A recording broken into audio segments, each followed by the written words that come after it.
cheikh Mouhamadou Lamine Bara ñu gën koo xam ci Serigne Bara Mbacké Rëkk Dey mi ngi feeñ jamono atum 1891 ca Touba. Cheikh Mouhamadou Lamine Bara it bokk ak Cheikh Mouhamadul Moustapha lépp ñoo ko bokk te Cheikh Mouhamadul Moustapha mooy ki njëkk a toogee jotaayub Cheikhna Ahmadul Khadim di xalifaam bi njëkk ci kaw suuf. Cheikh Mouhamadou Lamine Bara it bi mu tollee ci waxtu jàng ña ngi ko jox Serigne Dame Abdourahmane Lo fa la jàngee jaar na it ci Serigne Bay Jaxate waaye it jaar na ci wajuru mu tedd wa maam Thierno Ibra Faty. Cheikh Mouhamadou Lamine Bara bi mu noppee ci njàngam da jaar na sànnoo si ab diir door a dem fa nga xamante ne mooy Mbàkke Kajoor da nga xam ne fa la ëpp li mu jeexal ci ak dundam. Cheikh Mouhamadou Lamine Bara it nekkoon koo xamante ni ku yaatu la woon waaye it ku bëri woon yërmande la waaye nekkoon tamit ab jàngalkatu alquran comme ni mu ko daan waxee rek mu darasul quran. waaye Cheikh Mouhamadou Lamine Bara it sanc dëkk yu bëree bëri ñu mën caa tudd Touba Tawféex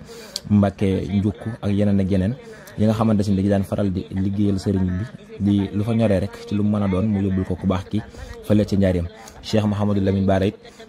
doonoon ko ràññeeku lool ci